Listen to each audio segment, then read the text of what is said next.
Estamos acá en un nuevo programa Tiempo de Tomas, junto a Efren Osorio y como siempre a un muy buen invitado. ¿Qué tal, Efren? ¿Cómo estás? Buenas noches, Tomás. Bien, bien. La verdad es que la síntesis que hiciste fue bastante dramática. Todo eso pasó en una semana y pareciera que había sido mucho tiempo. La verdad es que la conmoción y el pavor que uno vio por televisión frente a lo que pasó en Valparaíso es fuerte. Porque tal como tú lo decías, son dos jóvenes llenos de vida, llenos de energía, que pueden ser perfectamente nuestros hijos.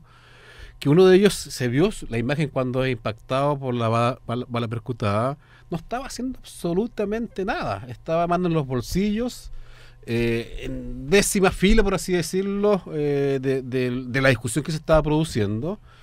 Y la imagen muestra con claridad que la bala pasó por cualquier parte y finalmente impactó a este joven, que cayó arrodillado.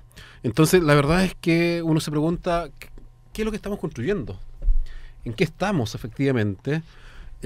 Porque para peor, en las redes sociales hubo gente, y no poca, que trató de justificar y de explicar esta situación que no tiene justificación alguna. Gente que decía, bueno, pero si estaba rayando la propiedad. Gente que decía, bueno, si estaba dibujando en los muros de la casa. Gente que decía, bueno, si estaba pegando algo ilegalmente y sin autorización del dueño de casa. Todo eso es cierto, pero nada de eso justifica que hayan disparado en contra de jóvenes que además no tenían nada que hacer, no tenían ninguna opción de eso. Entonces, efectivamente, algo ha pasado en nuestra sociedad donde el valor central ya no es la vida, ya no es el ser humano, es la propiedad, es la economía. Y uno se pregunta, bueno, ¿qué mundo le estamos heredando a nuestros hijos? ¿Qué mundo le estamos heredando a nuestros nietos? Es realmente lamentable lo que pasó ahí. Y creo que debiese ameritar una profunda reflexión que lamentablemente yo no lo veo. Yo veo que hay condenas, que hay muchas cosas para la prensa, para la cámara, para la grabadora, pero reflexiones profundas no lo has escuchado. ¿Cómo estamos construyendo esta sociedad? ¿Qué Chile estamos dejando para el futuro? Un Chile con mucha violencia y que a mi juicio es reflejo de los valores culturales del neoliberalismo que nos han impuesto durante 30 años. Un neoliberalismo donde lo económico cobra primer lugar, donde lo económico tiene mayor importancia que la vida humana, donde la Constitución es fiel reflejo de ese modelo y por tanto garantiza una serie de atribuciones y derechos hacia la propiedad, pero no así hacia la vida humana. Entonces, en definitiva, uno se pregunta, ¿es este el país donde yo quiero vivir? ¿Es este el país que yo quiero heredar a mis hijos? La verdad es que creo que debiésemos reflexionar profundamente sobre eso. Estamos con un invitado, como tú decías. Estamos junto a un gran amigo proveniente al otro lado de la montaña, de la cordillera. Él es argentino. Fernando Schul es su nombre. Miembro de la directiva nacional del Partido Humanista Argentino y también de la directiva provincial del Partido Humanista de la provincia de Córdoba. Exacto. Así que estamos por acá, Fernando, muy bienvenido, un abrazo grande, un gusto tenerte por acá. Bueno, un gusto estar acá con Tommy, como le digo yo. Efraín, ¿está bien así? Efren. Y bueno, y un saludo a toda la audiencia. Así que bueno, muchísimas gracias y bueno, un poco consternado por lo que acabas de cronicar, Tomás, y bueno, en nuestra provincia eso que vos lo mencionaste como algo raro acá, es muy común. Sin embargo, y voy al tiro a las preguntas, Fernando, estamos con un problema de nombre y apellido de Schule, ¿no es cierto? Schule. Sí. Bien. Y Efren. Efren. Yo en algún momento escuché, y tú dime si es así o no, que al menos el gobierno nacional, porque claro, la gente aquí quizás no sabe, pero en Argentina es federal y por lo tanto existe la Policía Nacional, las policías provinciales y hay leyes diferentes, pero en algún momento escuché que por lo menos a nivel de gobierno nacional se tomó una decisión hace algunos años de dejar de tener esa presencia policial intensa en las marchas y dejar de reprimir en la marcha. Yo personalmente estuve en algunas marchas en Argentina y me llamó mucho la atención porque acá la verdad es que son bastante impactantes. O sea, tú ves por cada 1000 que están marchando hay casi otros 1000 que son policías, tortugas ninja, carros de Guanaco. todo tipo, guanacos, lanzagua, lanzagases, lanza todo. Y en algún momento me hicieron ese comentario que en Argentina se había cambiado esto desde el gobierno de Néstor Kirchner. Quiero saber si es así. Exactamente. Desde que asumió Néstor Kirchner, luego siguió Cristina, nunca en ninguna marcha ha habido represión. Pero de ningún tipo. Hubo una manifestación en donde murió un joven, que eso fue 15 días antes de que muera Néstor Kirchner. Luego de la investigación, se vio que estuvo complotada la policía provincial de Provincia de Buenos Aires, que hizo un campo, un espacio, digamos, libre, para que la parte, digamos, empresaria matara a un militante. Pero no fue una cuestión represiva. Sí, es realmente impactante. Yo estuve hace un par de años atrás en 2 manifestaciones en Argentina, en Buenos Aires, uno frente al Parlamento federal, no sé cómo le llaman. El Congreso. El Congreso. Y una manifestación de opositores al gobierno de Cristina. Había un buen poco de gente. Y yo me mezclé porque el hotel estaba muy cerca de ahí, tenía que pasar por ahí. Y la verdad es que no vi la presencia policial que uno ve acá, que es realmente una policía militarizada, exagerada, y que llega a dar temor solamente de solo verla. En el caso de Argentina y Buenos Aires, yo lo que vi fue una policía que estaba a varias cuadras a la distancia de la manifestación. Realmente una actitud en términos de por si pasa o sucede algo, pero no actitud belicosa ni represiva. Y lo mismo vi después en otra manifestación de los artistas bonaerenses que estaban haciendo y un pliego de peticiones por su labor cultural, donde yo iba caminando por una calle cualquiera de Buenos Aires muy cerca de Plaza de Mayo, y de repente la calle se cerró improvisadamente, se lo tomaron los artistas con un camión con altavoces, y de repente yo dije, acá hay que arrancar porque va a llegar la represión. Llegó la policía efectivamente, pero la policía lo que hizo fue ordenar el tránsito, desviarlo para que no hubiera problemas. Entonces, realmente ustedes están acostumbrados a eso, pero que acá en Chile es algo absolutamente insólito, inaudito, y cuesta entenderlo si no lo has visto, porque efectivamente acá es casi una normalidad que frente a cualquier manifestación autorizada o no, esté la presencia realmente muy grande y muy fuerte de la policía militarizada chilena. Bueno, como vos dijiste recién, yo soy cordobés, de la provincia de Córdoba, y la situación de Córdoba es muy distinta a la capital, a Buenos Aires. Claro, a Buenos Aires. Digamos, el gobierno de la provincia de Córdoba, desde hace 14 años, es el del azotismo. ¿El de qué? Del azotismo, de la Sota. José Manuel de la Sota es el gobernador actual. Previo a él estuvo Schiaretti, que es un delfín de él, y antes estuvo también de la Sota. O sea, son 14 años, pero vos vas en Córdoba, y si tenés la desgracia de ser joven y morocho, hay una ley de merodeo que se llama. El policía... Detención por sospecha. Así es. Exactamente. El policía te lleva sin que vos hayas hecho nada, simplemente vas caminando y sos morocho como vos, por ejemplo, unos años menos. Tan joven como yo. Claro. Y te llevan preso. Ahora han avanzado más todavía. Hace 15 días, la policía irrumpió en un barrio.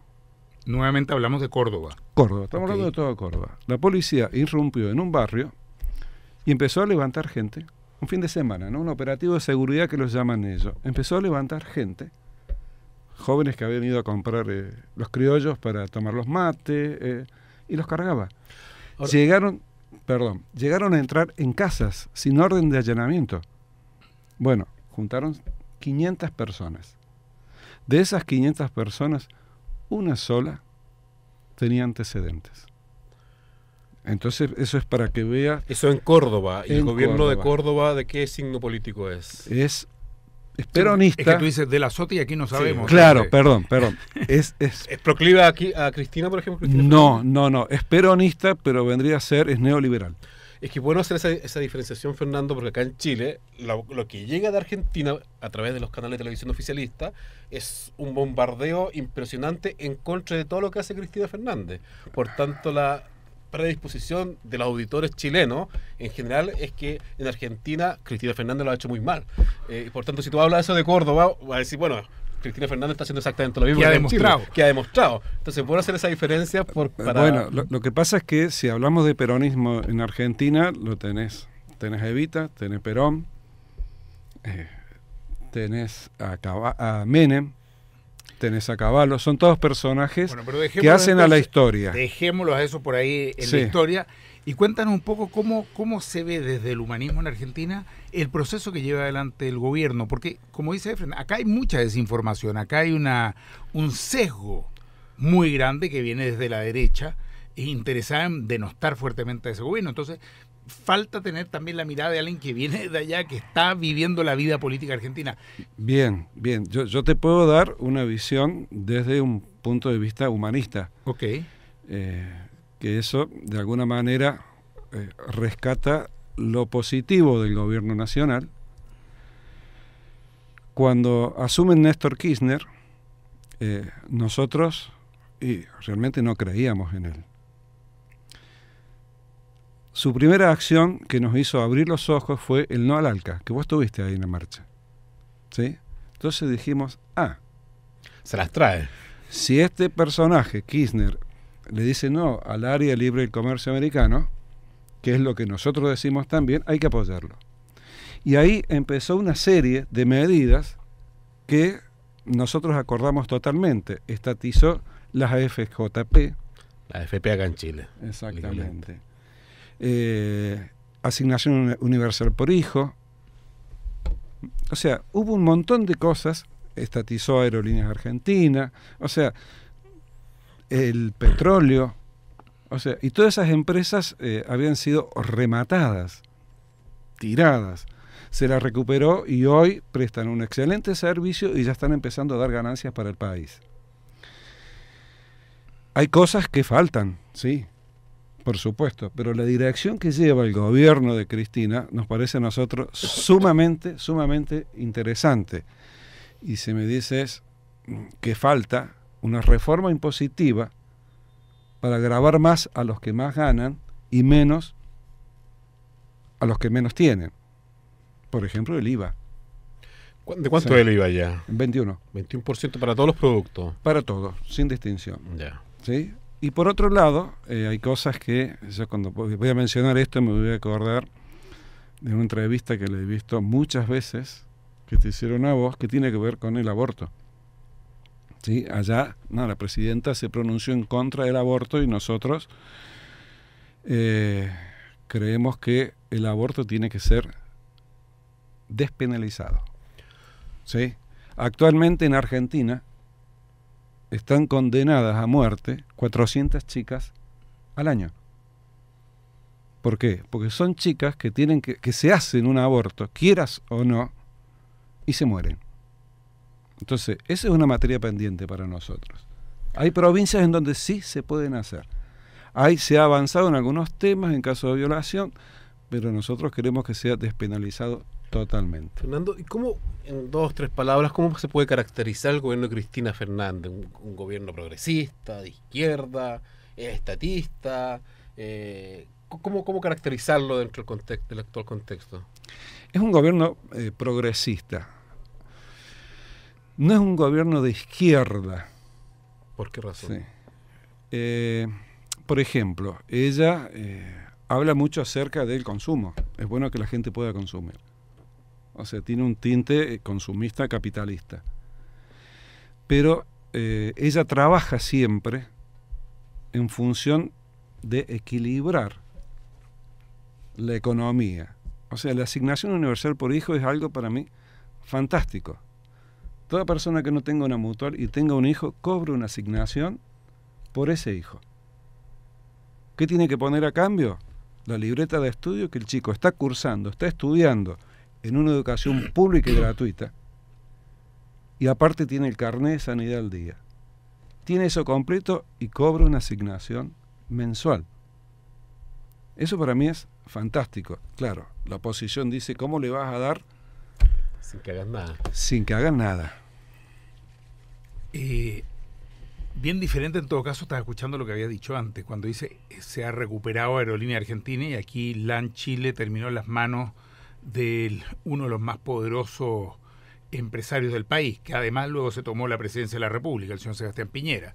Primero se quedó con LAN Chile, con canales de televisión, con la mitad de las empresas del país. ¿Cómo no maravillarse con que hayan recuperado las AFJP y se haya vuelto a tener un sistema de pensiones que entiendo que garantiza además un mínimo bastante más decente que el que tenemos acá a todas las personas que han aportado al país con su esfuerzo, su trabajo, y además a todas las dueñas de casa incluidas también, a todas las mujeres. Acá inventores en este país de la AFP y seguimos teniendo un sistema de pensiones que es miserable y cada vez peor.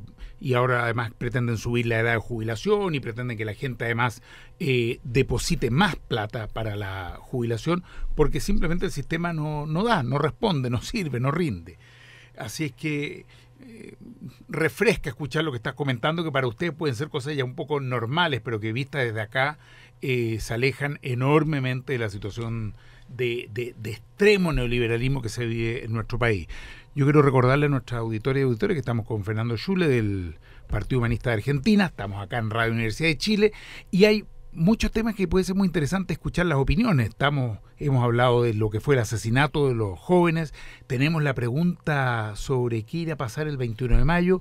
En la segunda parte del programa, en unos minutos más, vamos a abrir el teléfono, a los teléfonos 2977-1579 o el 2977-1580. Así que vayan preparando lo que piensan comentar, preguntar, criticar, porque esto lo hacemos entre todos. Efren, ¿cómo ves tú lo que viene acá en estos días con tanto desorden político que ha habido?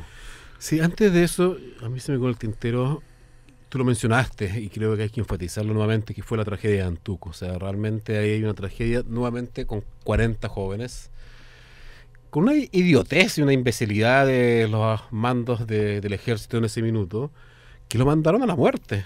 Los mandaron a la muerte a soldados que estaban haciendo el servicio militar, que ni siquiera eran de la planta del ejército, sino que eran jóvenes que estaban haciendo el servicio militar. Y 10 años después, la verdad es que hay un solo condenado, que es el mayor Cereceda. Tenían que 18, 19 años. El mayor Cereceda es el único condenado a 5 años y un día, remitido. Entonces, la verdad es que es una vergüenza lo que ha sucedido ahí con los jóvenes. Y felizmente algunos medios han recordado esta tremenda tragedia y creo que es bueno mantenerla en la memoria porque las 40 vidas de jóvenes no pueden quedar en la impunidad.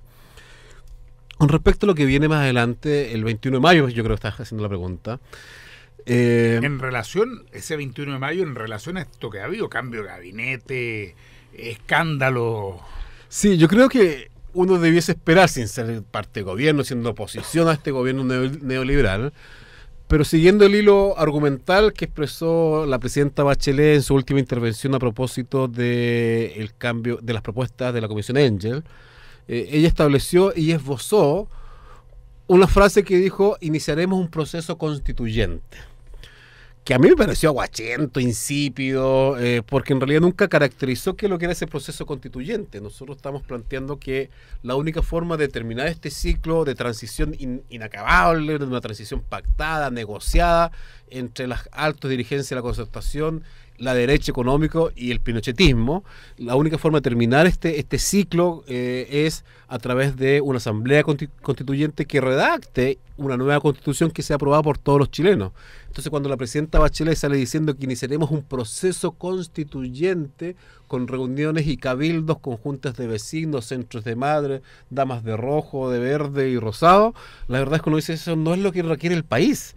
Entonces, yo esperaría, y espero que la presidenta así lo plantee, que defina con claridad lo que ella entiende por un proceso constituyente y que en definitiva corrija lo que yo entendí y que diga que efectivamente acá vamos a iniciar un proceso que va a culminar con una asamblea constituyente con representantes constituyentes elegidos democráticamente a lo largo de todo el país, con un voto proporcional y no como ha sido el binominal, y que esa comisión o esa asamblea constituyente en determinado tiempo y plazo pueda proponer al país una nueva constitución que deje atrás esta constitución pinochetista, hedionda y realmente anquilosa, antigua, por una nueva constitución que sea mérito para un Chile democrático que mira al futuro, al siglo XXI, con otra cara, con otra mirada.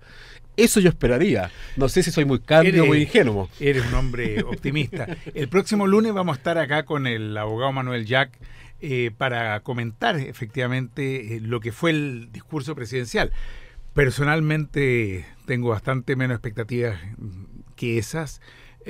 Lamentablemente hemos visto que el discurso 21 de mayo ha terminado siendo una suerte de terapia de la autocomplacencia. Eso lo hemos visto todos los últimos años, en que los presidentes se dedican a destacar, resaltar y repetir lo que han hecho, las maravillas impresionantes que han hecho durante el último año, aunque sabemos que dejan debajo de la alfombra todo lo que no han hecho o todos los escándalos que se han producido. Yo esperaría de la presidenta un reconocimiento finalmente explícito y claro de los tremendos errores y falta a la probidad y a la ética que se han cometido por parte de la concertación o nueva mayoría, como les gusta llamarse ahora, lo que significa que ministros, diputados, senadores, candidatos, subsecretarios, etcétera, se hayan dedicado a boletearle a la empresa del yerno de Pinochet, ni más ni menos, lo cual es absolutamente incomprensible, que la plana del Partido Socialista, de la Fundación Allende, esté vinculada con Soquimich, del yerno de Pinochet. Creo que sería un buen momento para que se hiciera una reflexión y una autocrítica pública frente al país que ayude a enmendar camino.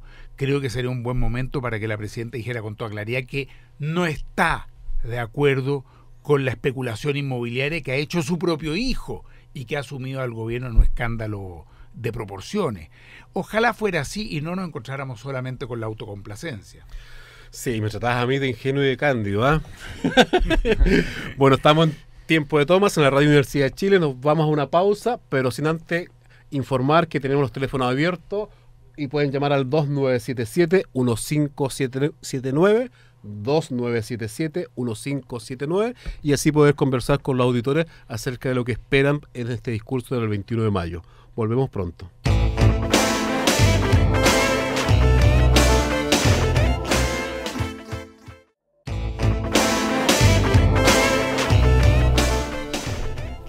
Bueno, hemos retornado acá al programa Tiempo de Tomas en la radio que piensa, la Radio Universidad de Chile.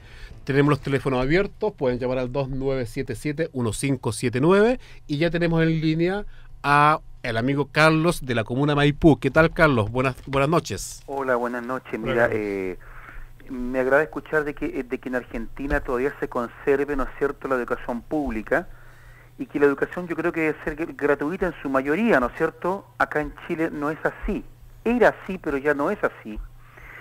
Los subvencionados, fíjate que ya sacaron una campaña publicitaria de nuevo los colegios subvencionados, en que se van a convertir en particulares pagados, según ella. A mí me da exactamente lo mismo que se conviertan en pagados, y lo que me indigna es que los subvencionados lucren a costa del Estado, ¿ya? Así es. Son estatistas cuando les conviene, o sea, si yo lucro con mi dinero, y no lucro con el dinero del Estado. Si yo quiero cobrar 20 o 40 en un colegio, perfecto. Y si yo quiero lucrar con la educación, perfecto, siempre y cuando el Estado no me aporte un solo peso para yo lucrar. No sé si... eso es lo que yo, digamos, justamente que se tocó el tema educacional. Le gusta lucrar, pero que el Estado le ayude al lucro, ese estatismo por conveniencia, capitalizar las ganancias y socializar las pérdidas. Es muy común en la mayoría del empresariado chileno. Yo no sé si en Argentina ocurría exactamente lo mismo. Vamos a preguntarle a nuestro invitado. Gracias. Y un breve comentario, simplemente yo, justamente mi hija me leyó la semana pasada entre Perón, entre Juan Domingo Perón, entre los años 40 y tanto y 76, hubo como 4 golpes de Estado en Argentina. Qué impresionante negativamente la historia, cuando derrocaron a Frondizi, después entró Onganía. No sé cómo han vivido siempre así, y ojalá que la democracia en Argentina esté robusta, fuerte y débil para no caer en el mismo vicio de los años 60, como se cayeron en gran parte de Latinoamérica y también de nosotros en nuestro país. Muchas gracias, Carlos. Bueno, Fernando, Carlos toca un punto que es re importante, que es el tema de cómo es la educación en Argentina. ¿Cuánto cobra, por ejemplo, la Universidad Nacional de Buenos Aires por estudiar en aquella universidad? ¿Cuánto hay que pagar? ¿Sí? No, nada. ¿Cómo nada? Nada. 0 pesos. No, pero pesos. ustedes no entienden nada de modernidad. ¿Cómo 0 pesos? Y entiendo que además hay varios cientos de estudiantes chilenos allá. Sí, claro. Que allá pagan 0 pesos y aquí tendrían que endeudarse de por vida. Bueno, y claro. los hijos de los millonarios también pagan 0. Ahí es gratuita e universal. Nadie paga. Nadie Eso paga. con la educación. Y algo nos comentabas tú en el corte con respecto a la AFP, después que los habían recuperado, nacionalizado esos fondos. ¿Qué hacen con esa plata? Bueno, con esa plata, por ejemplo, La farrean, se la gastan en fiestas. Eso es lo que han dicho en Chile, que en Eso el dicen fondo acá. el gobierno argentino está metiendo la mano para intereses propios de campañas electorales, malversando los fondos y dilapidando los fondos. No, ¿Qué no, hacen? bueno, ¿Cómo no es así. O sea, con los fondos de las FJP se lo invierte. ¿En qué? En Procrear, que se llama ahora, es un programa para construir 400.000 viviendas. 400.000 viviendas que se Exactamente. construyen con los fondos de la AFP, le vamos a llamar AFP, que es acá el... Claro, pero son créditos que se dan. Ya. Por ejemplo, empezó así, tú tienes un terreno y no tienes con qué construir. Claro. Entonces, bueno, se te da el dinero, un monto, para que puedas construir. Uno de los problemas que había era decir, bueno, por acá se van a acomodar todos los amigos del gobierno. ¿Qué pasó?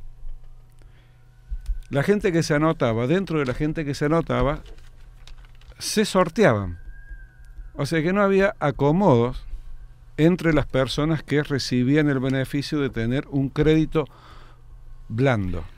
O sea, allá en Argentina los fondos de la AFP se ocupan para construir 400.000 viviendas. Exacto. Bueno, acá en Chile los fondos de la AFP se ocupan para pasárselos a los grandes grupos económicos como Cencosud, dueños de Jumbo y los malls que hay en Chile, Argentina, Colombia, Brasil, etcétera, para pasárselos a Endesa, que viene de Endesa España, para sus propias inversiones, para pasárselos a los distintos grupos económicos para que los inviertan en sus propias empresas a la menor tasa de interés posible.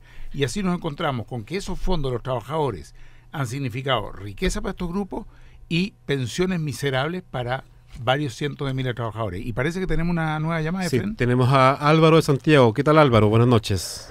Hola, buenas noches. ¿Qué tal, Álvaro? Buenas noches. Sí, te escuchamos, cuéntanos. Solo una pregunta que quedé con Aléjate la duda un poco del de lo que micrófono. pasó en Córdoba. Álvaro, aléjate un poquito del micrófono y habla más bajo, que no te... Se te satura. Ah, ya. ¿Se escucha bien ahí? No, Vamos. Solo una pregunta. no escuchamos bien a Álvaro, vamos a tener que pedirle que Sí. rehaga la conexión Sí. bajando la radio, seguramente se está acoplando se el escuchaba sonido. muy saturado, Álvaro. Bueno, vamos a realmente. pedirle que llame de nuevo. Sí. Ahora, yo volvería al tema de la educación, que nosotros irónicamente jugamos un poquitito con el tema, porque realmente en Argentina es algo normal y aceptado y que nadie cuestiona que la educación sea gratuita hasta el último nivel. Sin embargo, acá en Chile, cualquier carrera universitaria, ¿cuánto cuesta, Tomás, acá en universidad pública? Estamos hablando de No, 3 millones y medio de pesos. 4 millones al año, 4 3 millones y medio al sí. año, o sea, Eso- 5 años son 20 millones de pesos, más o menos, 18 millones de pesos, son $30.000. $30.000. Eso es una carrera. 30.000 De ahí dólares. para arriba, ni En hablar de universidad pública. ingeniería, medicina, en fin. O sea que es para algunos. Bueno, pero por otro lado hay una desesperación de toda la familia de que sus hijos puedan ir a la universidad y lo que se produce, por lo tanto, es un endeudamiento que en realidad es un endeudamiento de por vida. Vamos a ver lo que nos dice un amigo que nos está llamando de La Cisterna. Juan, ¿qué tal? ¿Cómo estás? ¿Qué tal, don Tomás? Cuéntanos, baja un poco la radio porque se está acoplando. Oiga, quiero partir felicitándolo por el programa. Son escasos los programas a micrófono abierto que entregan verdadera participación. Es Muchas sintomático gracias. de democracia. Gracias. Cuéntanos Oiga, entonces brevemente frente a para... la situación de Argentina, Sí. aprovechando al amigo, compañero, camarada. Yo pensaba que los Kini eran netamente de izquierda, porque pareciera ser que la señora Kini tiene un pasado vinculado a los montoneros, incluso, que vendrían siendo los miristas de acá o los tupamaros uruguayos. Creo que el gobierno de Kirchner tiene bastantes méritos. Uno de ellos, por ejemplo, que yo lo comento acá en el negocio, estoy hablando de mi fuente laboral, que es un negocio. Inimaginable acá que ocurriera como, por ejemplo, quitarle la AFP a los ricos, que allá se hizo. Y creo que esa fue una de las medidas que se le deben a la señora Kirchner. Así Ahora es. no solo también otro punto, no solo la educación gratuita de salud, a mí me costó bastante años atrás. Me demoré 15 años, casi como se dice, investigarlo. 3 personas que habían estado en Argentina años, hasta que por fin me lo corroboraron. La salud también. No sé si las tabacaleras financian la salud y la otro impuesto importante que no recuerdo cuál es, financiaría el impuesto a los alcoholes.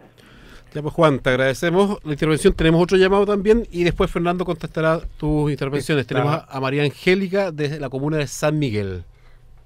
Hola. Hola, ¿qué tal? Bien. Oye, yo no quiero hacer ni una pregunta, lo único que estoy rezando para que alguien del grupo de Michelle, asesores, esté escuchando al compañero argentino. A ver si aprende algo, ¿ah? Gracias, María Angélica. Muchas gracias. Vamos a hacer un llamado por la radio, tomando las palabras de María Angélica, que alguno de los asesores prenda la radio que piensa, Radio Universidad de Chile, y que escuche aquí a Fernando de Argentina. ¿Qué dice Fernando? Hay interés parece acá por saber. Sí. ¿Cómo fue ese proceso? Te lo mencionaba por ahí Juan y también María Angélica. ¿Cómo fue ese proceso de recuperación de los fondos previsionales, la AFP chilena? Porque acá se habla que es imposible, que eso ya está ahí. Sin embargo, en Argentina se conformó la AFP y luego fueron estatizadas. ¿Eso fue complejo o no? Claro. Y allá tenemos un problema que una corporación muy poderosa maneja el 90% de los medios de comunicación. Entonces, eran agogueros, decían que la gente no iba a cobrar nunca más su jubilación, que la plata se la iban a gastar, y por decreto en Argentina, las jubilaciones aumentan 2 veces al año, a tal punto que la jubilación más alta en dólares en Latinoamérica es la Argentina. Mira. Bueno, parece que despierta mucho interés lo que pasa en Argentina, porque estamos teniendo récord de llamadas, Fernando. Está, me parece, Alejandra de Renca. Alejandro, bueno, ¿qué tal? ¿Cómo está Alejandro? Un abrazo para toda la conciencia que hay ahí. Cuéntanos, brevemente, para que alcance a llamar a otra gente. Sin duda que nos están cogoteando, amigo. Ese robo que le hacen a la gente que cotiza en AFP o qué sé yo, ese es un robo, un descarado robo, como el descaro casi general de los poderosos de nuestro país. Nos tienen sometidos, yo no sé hasta cuándo vamos a aguantar esto. Realmente, ojalá que un día nos explotemos en mala y que la tremenda, porque siempre pasa algo y nos echan los perros, es decir, los militares. Es decir, yo creo que estamos sitiados y nos están cogoteando todos los días. Te agradecemos, Alejandro. Muy totalmente preciso, de acuerdo. Cogoteando es el término que corresponde. Tenemos otro llamado, Pamela de Peñalolén. Buenas noches, Pamela. Buenas noches. Bueno, primero que todo, saludar a Tommy, que nos da de mi proyecto de su casa, con su señora, cuando era jovencita. Con mi señora, bien, porque si no me metes en un años atrás. Me metes en un lío aquí. Sí, yo lo seguí siempre. Y bueno, encuentro que es un excelente hombre, que además de ayer salió presidente aquí en este país. Y bueno, las circunstancias hoy en día son aterradoras. La verdad de las cosas es que es terrible cómo nos asaltan todos los días, que a mí me llegan las cuentas de autopistas, cuando no me meto siempre a autopistas, no sé qué es lo que pago, pero más encima ahora te llaman, no ha pagado la cuenta, te llaman y te contesta una grabadora. Entonces, oye, es aterrador vivir hoy en día en este país. Así aterrador. Es, Pamela, gracias por tu llamada. Y yo quiero comentar algo a propósito de lo que dice Pamela. Efectivamente, acá en Chile nos hemos acostumbrado o nos han querido acostumbrar a que es normal este sistema en que se cobra por todo. Y nos han querido hacer creer que solo pagando se puede obtener un buen servicio. En primer lugar, los servicios que obtenemos son pésimos, porque la educación ha sido de pésima calidad, la salud es de pésima calidad y muchos otros servicios por los cuales pagamos los valores más caros de América Latina. Nosotros consumimos el mismo gas para calentar nuestras casas, Fernando, que en Argentina, y sin embargo se paga 9 veces lo que vale el gas en Argentina. Yo no sé si lo saben nuestros auditores y auditores. 9 veces más por el gas, 4 veces más por el agua, 5 o 6 veces más por la electricidad, 6 veces más por los remedios, que son los mismos remedios que consumen en Argentina. Entonces, uno entiende que la gente está empezando a sentir un malestar que puede terminar lamentablemente en cualquier cosa, porque es de una profunda irritación. Yo no sé cómo ves tú, Efren. A ti te tocó verlo además en los municipios. Ojalá que terminara en una rebelión no violenta, pacífica, pero que la gente saliera a la calle. Yo creo que es importante que, de alguna manera, esa frustración que está surgiendo, ese sentimiento de injusticia, puede expresarse de buena forma. Tenemos otro llamado. Tenemos a la auditora Elena de la Comuna de La Florida. Buenas noches, Elena. Buenas noches. Gracias por el programa y sobre todo por el inmenso invitado que tienen. Mira, cortito, agradecer a la República Hermana Argentina. Mi hijo fue a estudiar allá, como dijo él, gratuitamente, sin ningún problema, sin discriminación, sacó su título, siendo que ellos tienen tantos problemas económicos, y quiero agradecer eso. Y con respecto a lo que decía Tomás, es verdad. Los medicamentos, te cuento que nosotros hacemos una especie de caravana, vamos a comprar medicamentos para una cantidad de gente, adultos mayores, y lo más terrible, los libros, aquí todo caro, todos, también sabía yo lo del gas, que era carísimo comparativamente a lo que ellos tienen, y los libros allá son baratos, y aquí la cultura se cae. Entonces, qué terrible, pero mira, gracias por el invitado, y de verdad... me encantó hoy día el programa, los escucho siempre, y que ustedes sigan dando esta voz de alerta que nosotros podemos opinar.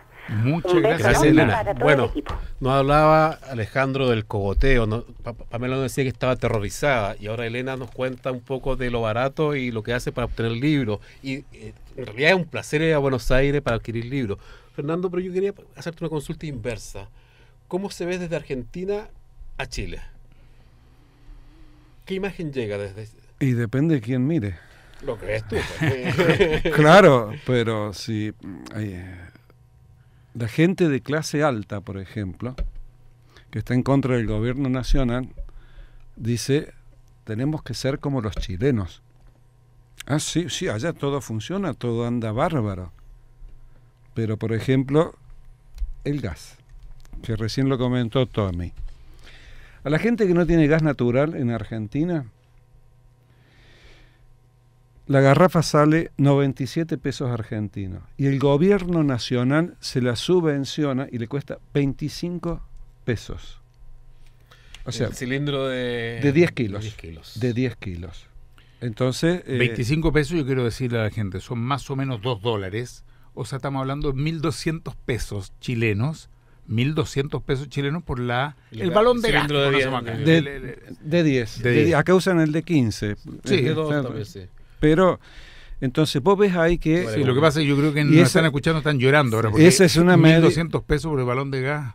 Claro, y esa es una medida del gobierno nacional. pesos. ¿10.000 vale acá? Ese. No, 11.000.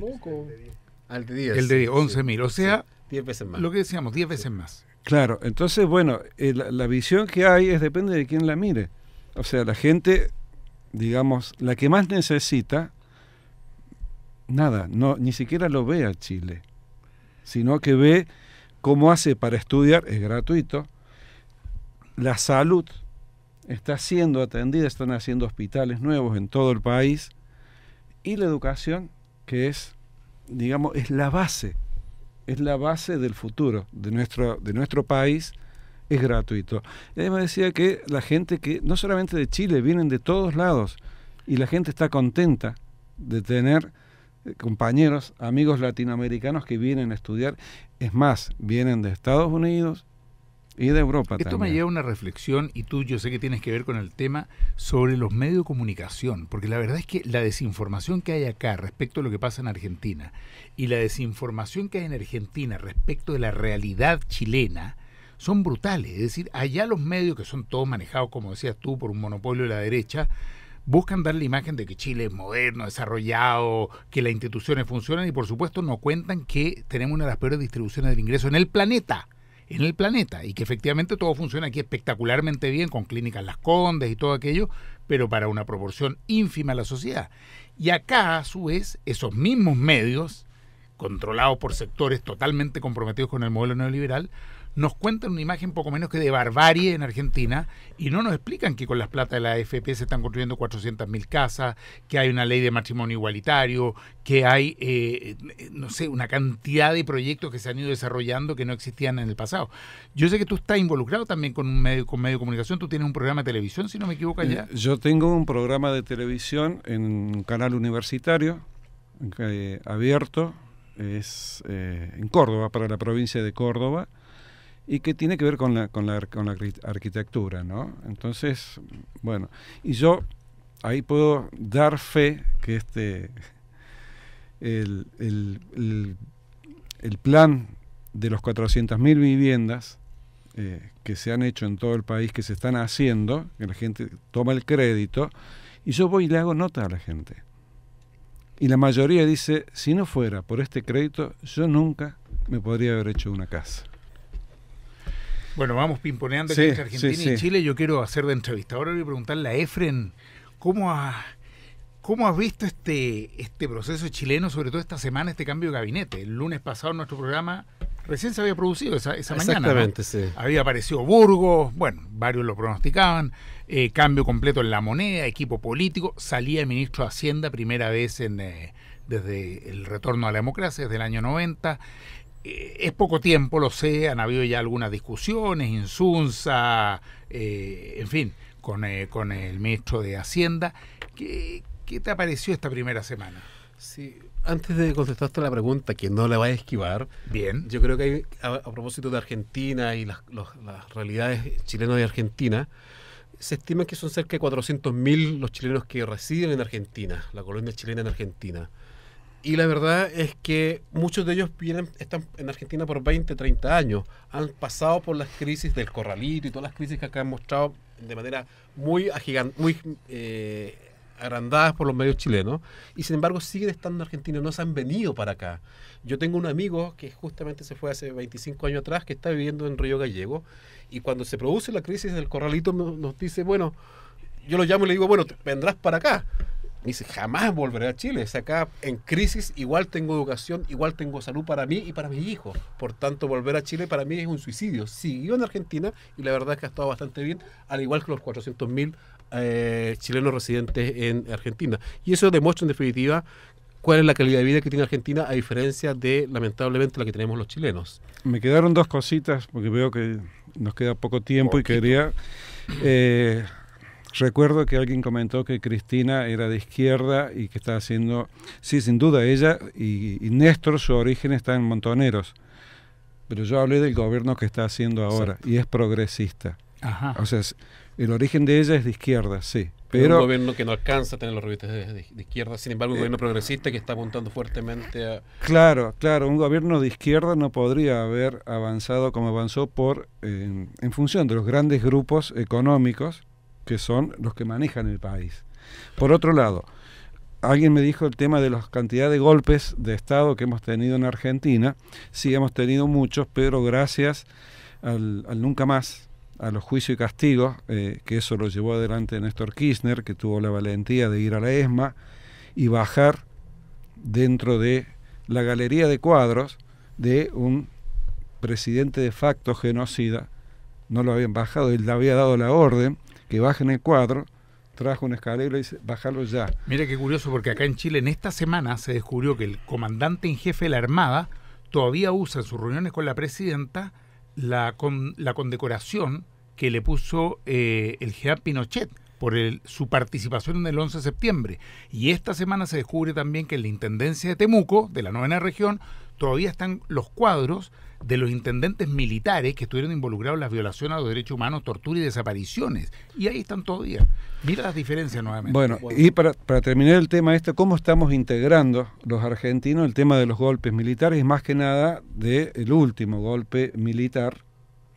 Y tiene que ver con los juicios que se le están llevando a todos los genocidas y torturadores. Ya no se habla en Argentina del golpe militar del 76, sino del golpe cívico militar eclesiástico. O sea, fíjense quiénes han estado complotados en ese golpe.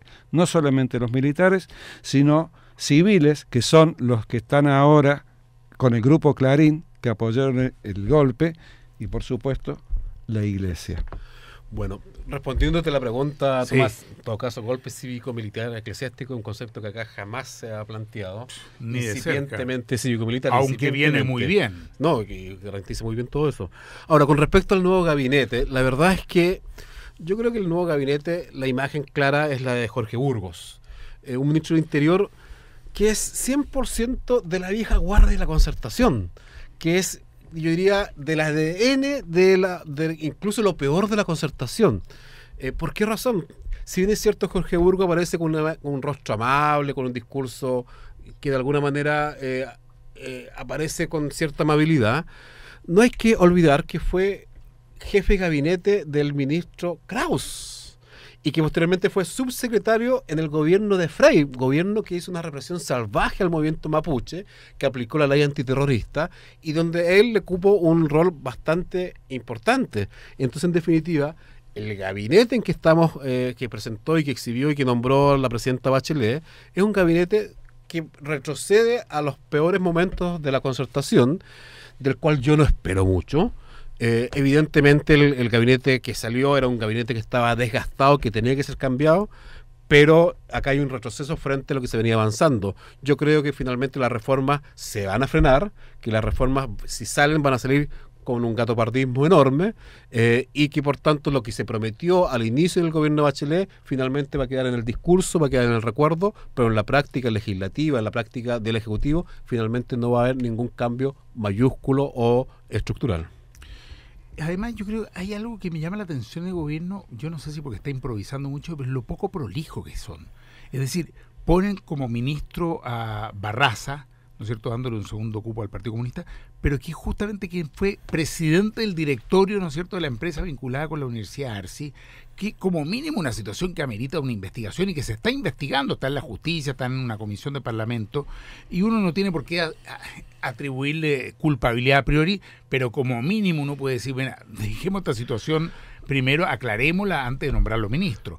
Lo mismo pasa con el ministro Undurraga, más impresentable todavía, un ministro que ya se sabe que inventó una fundación en una botillería del barrio y que le pasaba boletas por unos informes truchos, ¿no es cierto?, para financiar su campaña a Soquimich Penta. Entonces, me parece que hay poca prolijidad, no se está entendiendo que hay una demanda profunda de la ciudadanía por verdad, por transparencia y por terminar de una vez por todas con todo este goteo de boleta y de situaciones tan poco claras. No, realmente la situación, uno observa y mira, cada respuesta a la crisis va ahondando más la crisis, cada respuesta genera otras dificultades. Hoy día vimos y escuchamos la renuncia del director de Impuesto Interno, Michel Llorrat.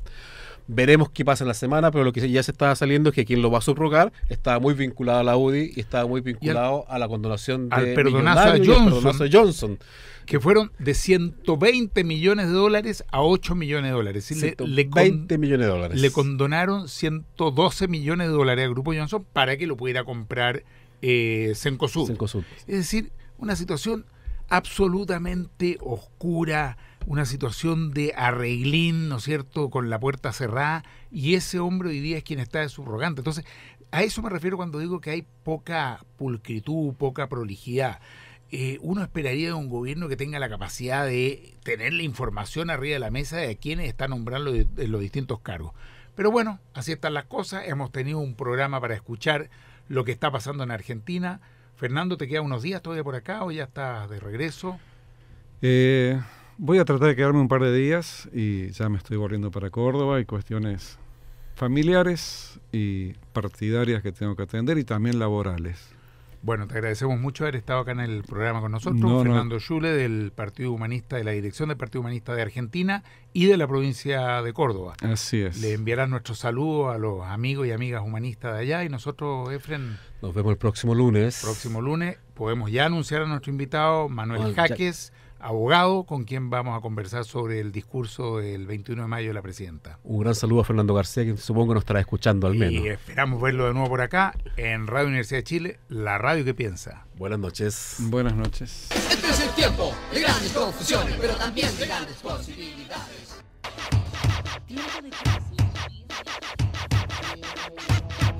En Radio Universidad de Chile hemos presentado